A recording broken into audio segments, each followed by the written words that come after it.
I am convinced that my social skills secured my position in big tech and any promotions I've gotten along the way. Let me explain. I'm not even that socially skilled, but I do put in an effort every day when I'm at work to try to be a likable person. And I think this concept extends beyond just tech, but to almost every facet of life and every industry imaginable. And I think people don't talk about it enough. Now, don't get me wrong, I think you need a certain level of competency no matter what role you're in or what kind of job you have. But people really overweigh it compared to how important it is just to be a nice, approachable, kind person. And before you take my word for it, and before I share some anecdotes that I think kind of showcase this in my own career, this is supported by the data too. There was a Harvard Business Review done where in collaborative settings, they asked people to pick who they would want to work with on this complicated upcoming team project. And consistently, people always wanted to choose the quote, lovable fool over the competent jerk. In other words, people would choose someone who was ranked less competent but very likable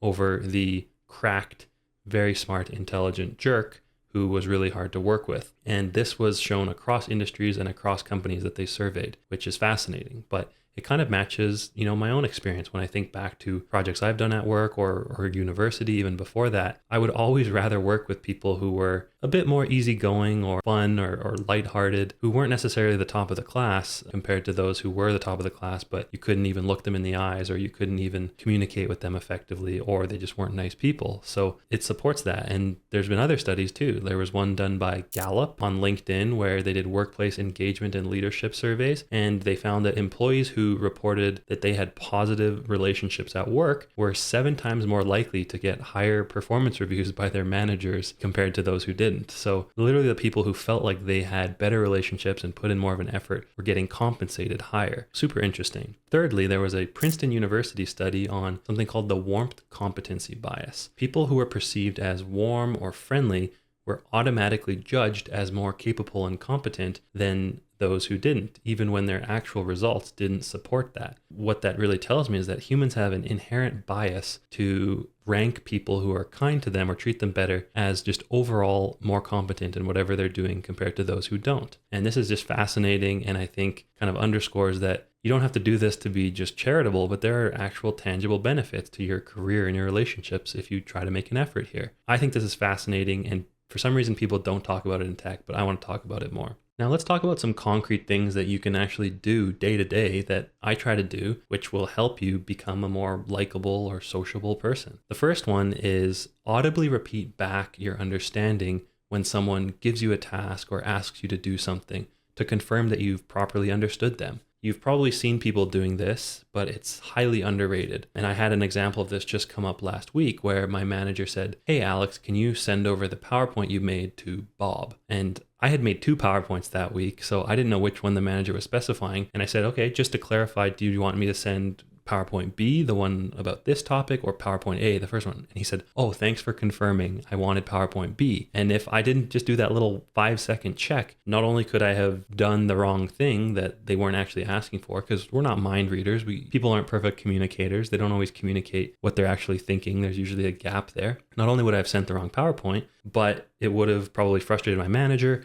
I would have had to reach out, asynchronously on Teams or email or something. And just there's a lot of generated waste of time and churn, which can be easily saved. So always confirm your understanding and repeat back what you've heard and understood whenever someone important is asking you something. The second one is praise often and praise early. If someone has a good idea, tell them vocally, make sure it's understood. Even if you're in a group setting, say, "Hey, I really liked Sarah's suggestion about the table format here. I think it's really clear and better than what we had previously." Not only is this a nice thing to do and it makes the person feel good, but it actually shows you as being confident enough that you can, compliment people. You don't need to pat your own back, and it generates goodwill where, in the future, if Sarah or whoever I complimented needs to do something for me, they'll probably remember in the back of their mind, "Oh yeah, Alex is that guy who, gave me some kudos on this thing that I did." Now, you have to be a little bit careful here not to overly compliment or overly praise, because that can actually be worse, where people will no longer value your opinions or your sayings because they don't really treat them as real and they think you're just trying to butter them up, so to say. So be a little bit careful, but also don't be too stingy with your praise. Make sure you praise often and praise early.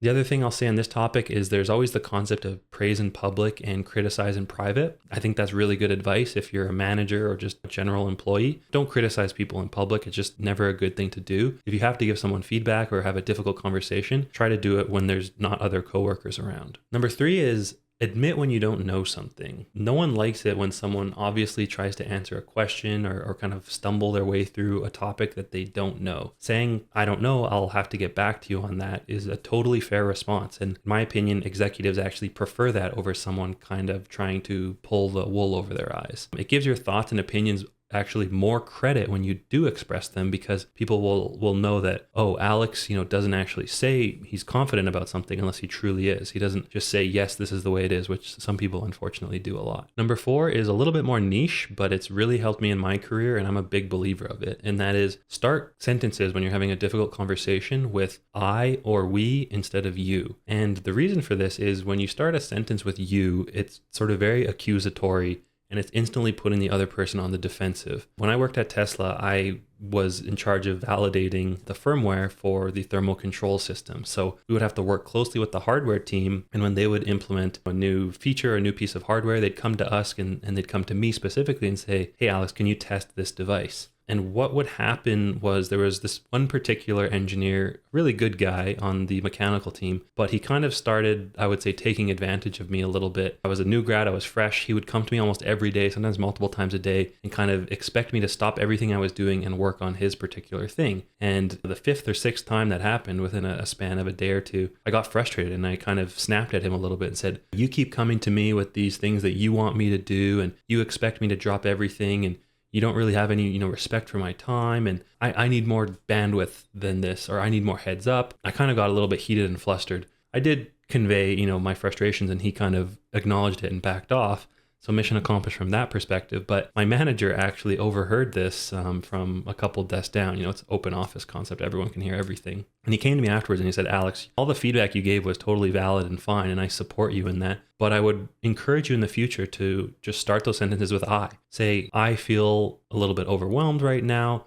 I feel like there's been a lot of these asks coming and I don't have the bandwidth or time to really do it. I would, ask you, could you give me a little bit more heads up or time on this in the future? How does that sound? Even me saying it now, it sounds way better the second way, and it's way more mature. It's more thoughtful. It doesn't kind of attack the other person. It's night and day difference. And if you pay attention to those really expert communicators, you'll notice they're often actually using I or we a lot. We comes into play more when you're a manager, I think. If you have, a team member on your team who's made a mistake or a bug in a PR, for example, as a manager, you can kind of help show maturity there by saying, we created this bug as a team instead of putting it all on that one person. We missed the review of it during the PR. What can we do to fix it? Those little things actually have a huge impact, and I highly encourage you to think about that when you're talking to people. Number 5 is a little bit more technical, but when you're debating, a specific design or a pattern or an architecture, and you have, strong opinions or feedback about that, don't just say, hey, this isn't good because of X, Y, and Z. That doesn't really accomplish anything other than